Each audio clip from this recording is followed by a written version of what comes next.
அதிமுகவுடன் கூட்டணி அமைக்க வேண்டும் என தேமுதிக பொதுச் செயலாளர் பிரேமலதா விஜயகாந்திடம் அக்கட்சி நிர்வாகிகள் கோரிக்கை விடுத்துள்ளதாக தகவல் வெளியாகியுள்ளது.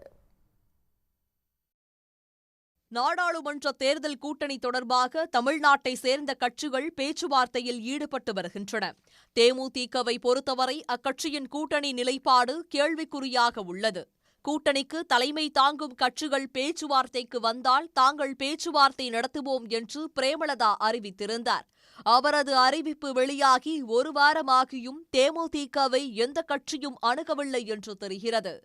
இந்நிலையில் எக்காரணம் கொண்டும் பாஜகவுடன் கூட்டணி அமைக்கக்கூடாது என்று தேமுதிக மாவட்ட செயலாளர்கள் போர்க்கொடி தூக்கியுள்ளதாக தகவல்கள் வெளியாகியுள்ளது. அதிமுகவுடன் கூட்டணி அமைக்குமாறும் அவர்கள் வலியுறுத்தியுள்ளதாக கூறப்படுகிறது.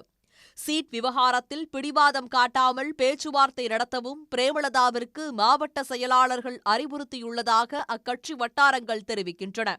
இந்த சூழலில் அடுத்த வாரத்தில் தேமுதிகவே முன்வந்து அதிமுகவுடன் கூட்டணி பேச்சுவார்த்தையை தொடங்க திட்டமிட்டுள்ளதாக தகவல்கள் வெளியாகியுள்ளது.